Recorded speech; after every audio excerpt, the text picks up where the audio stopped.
नमस्कार दोस्तों, आप सभी का बहुत बहुत स्वागत है आज की इस वीडियो में। तो दोस्तों एसएससी एमटीएस हवलदार एग्जाम 2023 आज से आपके स्टार्ट हो चुके हैं और आज का देखिए 2 मई फर्स्ट शिफ्ट का एग्जाम भी समाप्त हो चुका है। तो चलिए फटाफट देख लेते हैं कि आज की शिफ्ट में आपके कौन कौन से क्वेश्चन पूछे गए थे। क्वेश्चन है जो आज पूछा गया था, हर साल विश्व संगीत दिवस यानी कि वर्ल्ड म्यूजिक डे कब मनाया जाता है। तो कब मनाया जाता है वर्ल्ड म्यूजिक डे? 21 जून को मनाया जाता है। देखिए दोस्तों 21 जून जो था इस क्वेश्चन का आपका बिल्कुल राइट आंसर था। नेक्स्ट क्वेश्चन आपसे पूछा गया था, the art of her deal the untold story of Melania Trump नामक जो पुस्तक है ये किसके द्वारा लिखी गई है। तो ये लिखी गई है दोस्तों मैरी जॉर्डन के द्वारा। तो मैरी जॉर्डन इस क्वेश्चन का आपका बिल्कुल राइट आंसर हो जाता। नेक्स्ट क्वेश्चन पूछा गया था, निकोल पसियन जो है ये किस देश के प्रधानमंत्री के रूप में चुने गए हैं। तो ये दोस्तों हाल ही में निकोल पसियन जो है ये आर्मेनिया के प्रधानमंत्री के रूप में चुने गए हैं। देखिए दोस्तों निकोल पसियन जो हैं ये वर्तमान में आर्मेनिया के कार्यवाहक प्रधानमंत्री के साथ साथ सिविल कंडक्ट जो पार्टी है इसके सदस्य भी हैं। तो ये भी याद रखेंगे, हो सकता है यहाँ से क्वेश्चन आगे पूछ ले। नेक्स्ट क्वेश्चन पूछा गया था, ताइपेई जो है ये किस देश की राजधानी है। तो देखिए दोस्तों ताइपेई जो है ये चीन गणराज्य की राजधानी है, जिसे दोस्तों ताइवान के नाम से ज़्यादा जाना जाता है, लेकिन अब जो है दोस्तों इसे ताइपेई नाम दे दिया है। तो याद रखेंगे, ये करंट अफेयर्स का क्वेश्चन था तो मोस्ट इंपोर्टेंट क्वेश्चन है, आगे क्वेश्चन पूछा जा सकता है आपसे। नेक्स्ट आपसे पूछा गया था, राष्ट्रीय आय का आकलन कौन तैयार करता है। तो कौन तैयार करता है राष्ट्रीय आय का आकलन? केंद्रीय सांख्यिकी संगठन। तो राइट आंसर आपका ये हो जाता है इस क्वेश्चन का। देखिए नेक्स्ट क्वेश्चन आपसे पूछा गया था, कैपिटल मार्केट का जो अर्थ होता है वो क्या होता है। तो देखिए कैपिटल मार्केट का अर्थ होता है सिक्योरिटीज मार्केट। राइट आंसर आपका सिक्योरिटीज मार्केट इस क्वेश्चन का हो जाता। नेक्स्ट क्वेश्चन आपसे पूछा गया था, टर्म डायमंड जो है ये किस खेल से संबंधित है। देखिए डायमंड जो शब्द होता है इसका संबंध जो होता है वो होता है बेसबॉल से। तो बेसबॉल आपका जो है राइट आंसर था। नेक्स्ट आपसे पूछा गया था, गोल्डन हैंडशेक किससे संबंधित है। तो स्वैच्छिक सेवानिवृत्ति से जो है गोल्डन हैंडशेक जो है ये इसका संबंध है।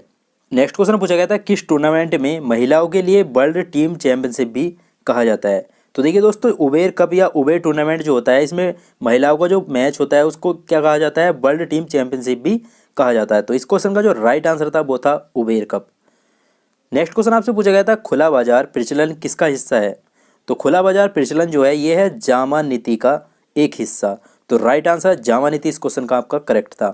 देखिए नेक्स्ट आपसे पूछा गया था, भारत में पशु कल्याण परिषद का मुख्यालय कहाँ पर स्थित है। तो वेरी इंपॉर्टेंट क्वेश्चन है और ये क्वेश्चन दोस्तों बार बार रिपीट होने के चांस ज़्यादा हैं। तो देखिए कहाँ पर स्थित है पशु कल्याण परिषद का मुख्यालय?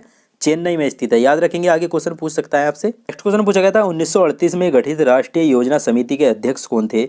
तो देखिए 1938 में जो राष्ट्रीय योजना समिति गठित की गई थी उसके अध्यक्ष थे पंडित जवाहरलाल नेहरू जी। नेक्स्ट आपसे पूछा गया था, प्रतिवर्ष रॉयल खदीमा शिष्टाचार का आयोजन किस धर्म से संबंधित है। तो ये संबंधित है दोस्तों बौद्ध धर्म से, रॉयल खदीमा शिष्टाचार। याद रखेंगे। नेक्स्ट आपसे पूछा गया था, भीमबेटका जो है ये किसके लिए प्रसिद्ध है।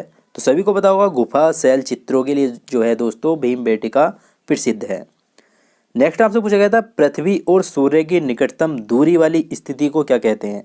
तो उसको क्या कहते हैं, उसको कहा जाता है उपसौर।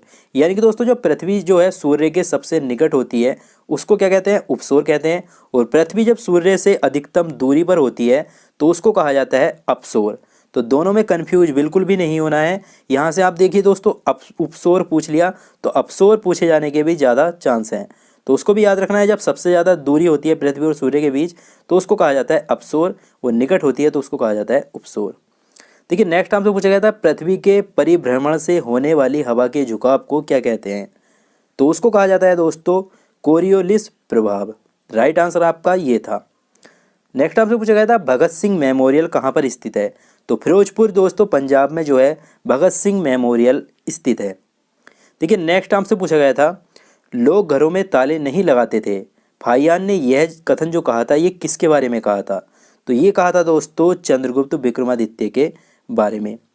नेक्स्ट आपसे पूछा गया था, शेख सलीम चिश्ती का मकबरा कहाँ पर स्थित है। तो मोस्ट इंपोर्टेंट क्वेश्चन है और देखिए ये कहाँ पर स्थित है, फतेहपुर सीकरी में स्थित है।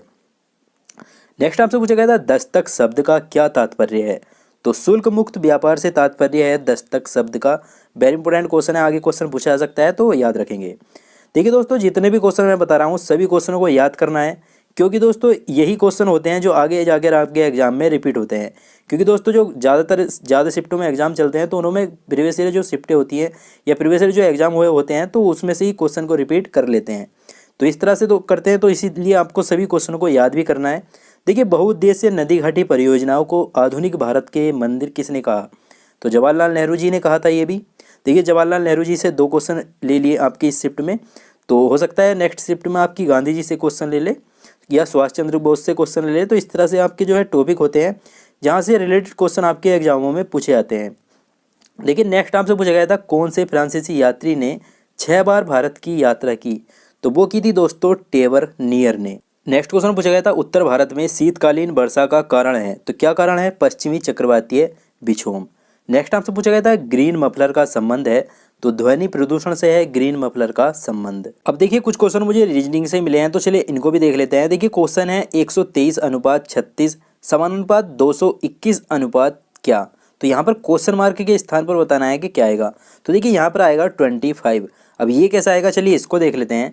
देखिए यहाँ पर है 123, तो 123 में क्या किया है, यहाँ पर अगर आप देखें तो 12 और 3 लिखा हुआ है। तो क्या किया है इन्होंने दोस्तों क्या किया है, यहाँ पर जो इन सभी को क्या कर दिया, जोड़ दिया है। यानी कि 1 को अगर आप जोड़ेंगे 2 में तो कितना हो जाएगा, 3 हो जाएगा, और फिर 3 है इसके बाद, तो 3 को और 3 को जोड़ेंगे तो ये हो जाएगा 6।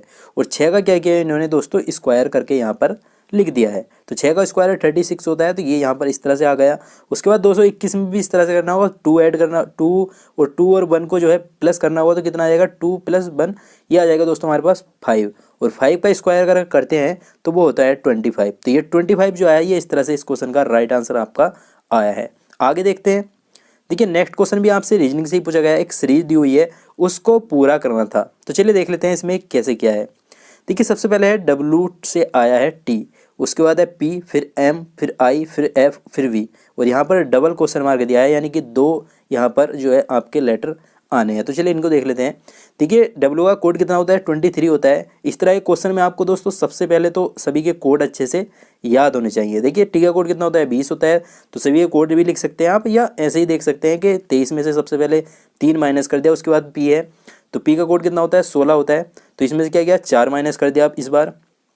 और M का कोड अगर आप देखें तो इसका कोड है 13, तो इसमें से क्या किया, 3 माइनस कर दिया। उसके बाद I का कोड देखेंगे तो कितना है, I का कोड होता है 9, तो M का कोड कितना होता है, 13 होता है, तो इसमें से क्या किया, 4 माइनस कर दिया। उसके बाद देखते हैं, उसके बाद I का कोड हो गया 9 और F का कोड होता है 6, तो यानी कि फिर से 3 माइनस किया। उसके बाद F का कोड कितना होता है, 6 होता है, और B का कोड कितना होता है, 4 होता है, सॉरी 2 होता है, तो कितना किया, 4 माइनस किया।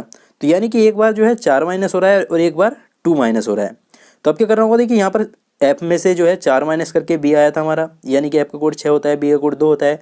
तो अब क्या करना होगा, आपके हमें 3 माइनस करना होगा। अब 3 माइनस हम किस में से करेंगे, B का कोड तो 2 होता है, इसमें से तो 3 माइनस होगा नहीं।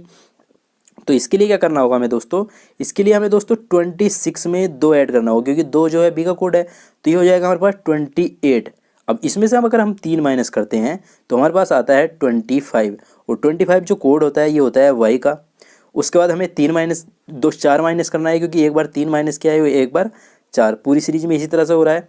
तो अब क्या, हमने 28 में से 3 माइनस कर दिया था, तो 25 आ गया हमारे पास, यानी कि 22 आ गया। अब क्या करना होगा हमें दोस्तों, जो 22 आया है हमारे पास, इस 22 में से हमें 4 माइनस करना होगा। तो 22 का कोड 25 होता है, 4 माइनस करेंगे 21, और 21 किसका कोड होता है, U का। तो इस तरह से दोस्तों इस क्वेश्चन का जो राइट आंसर था वो था आपका बाई U। तो ये आपका बिल्कुल जो है करेक्ट आंसर था। आई होप आपको समझ आ गया होगा। आगे देखते हैं। देखिए मैथ और रीजनिंग के टॉपिक जो है वो भी मैं आपको बताऊंगा कि कहाँ कहाँ से आपके क्वेश्चन को ले रहा है। देखिए नेक्स्ट आपसे क्वेश्चन था, पूछा गया था 5, 12, 21, 32, 45, 60, और यहाँ पर था क्वेश्चन मार्क। तो देखिए कैसे क्या है, ये वाला जो क्वेश्चन है, इन्होंने 5 से आया है 12, तो क्या हुआ है आपको दिख रहा होगा 7 ऐड किया है। उसके बाद 12 से आया 21, यानी कि 9 ऐड किया है। उसके बाद 21 से आया है 32, यानी कि 11 ऐड किया है। उसके बाद 32 से आया 45, यानी कि 13 ऐड किया है। और 45 से आया 60, यानी कि 15 ऐड किया है। तो यहाँ पर अगर आप ध्यान से देखें तो एक सीरीज चल रही है जिसमें 2 की बढ़ोतरी की जा रही है। तो 7 से में 2 ऐड किया 9, फिर 2 ऐड किया 11, फिर 2 ऐड किया 13, फिर 2 ऐड किया 15। तो अब क्या करना होगा, 2 ऐड करेंगे तो 17 हो जाएगा, और 17 जो ऐड करेंगे हमें किस में करना होगा, 60 में ऐड करना होगा, तो ये हो जाएगा हमारे पास 77। तो 77 जो था इस क्वेश्चन का आपका बिल्कुल करेक्ट आंसर हो जाता। आगे देखते हैं। देखिए मैथ और रीजनिंग के जो टॉपिक हैं जहाँ से आपके क्वेश्चन पूछे आ रहे हैं, ये बच्चों के द्वारा बताए गए हैं। तो देखिए 2 क्वेश्चन आपके दिशा संबंधी से पूछे आ रहे हैं। लाभ हानि से आपके क्वेश्चन को ले रहा है। अनुपात समान अनुपात के क्वेश्चन भी आपके देखने को मिले हैं। सिंप्लीफिकेशन से आपके 2 से 3 क्वेश्चन देखने को मिले हैं। ज्योमेट्री से 1 से 2 क्वेश्चन पूछा आ रहा है आपका। और देखिए पाई ग्राफ से आपके क्वेश्चन पूछे आ रहे हैं। कथन निष्कर्ष से आपके क्वेश्चन पूछे आ रहे हैं। ब्लड रिलेशन से आपके क्वेश्चन देखने को मिले। आयु संबंधी 2 प्रीवियस से क्वेश्चन आए हैं। एक क्वेश्चन चाल दूरी समय से आया है, समय कार्य। और देखिए साधारण ब्याज और चक्रवृद्धि ब्याज, यहाँ से भी आपके क्वेश्चन एग्जाम में देखने को मिले हैं। तो सभी इंपॉर्टेंट टॉपिक हैं और यही टॉपिक है जहाँ से आपके हर एग्जाम में क्वेश्चन पूछे जाते हैं। तो इन सभी टॉपिक को आपको एक बार अच्छे से देख कर जा रहे हैं जब आप एग्जाम देने जाएँ। तो यही सारे क्वेश्चन थे दोस्तों जो आज की शिफ्ट में मुझे मिल पाए थे। तो उम्मीद करूँगा दोस्तों आपको ये वीडियो पसंद आया होगा। अगर दोस्तों आपको ये वीडियो पसंद आया तो इस वीडियो को लाइक ज़रूर कीजिएगा, ज़्यादा से ज़्यादा शेयर कीजिए। इससे दोस्तों हमारे थोड़ा मोटिवेशन मिलता है कि वीडियो को लाइक किया है आपने, तो इसलिए दोस्तों वीडियो को लाइक शेयर जरूर करिएगा। देखिए जो लोग चैनल पर नए आ गए हो चैनल को सब्सक्राइब करके बेल आइकन को प्रेस कर लीजिए ताकि फ्रेंड आपको न्यू वीडियो की नोटिफिकेशन सबसे पहले मिल सके। चलिए दोस्तों मैं मिलूंगा आपसे नेक्स्ट एनालिसिस वीडियो में, तब तक के लिए जय हिंद जय भारत।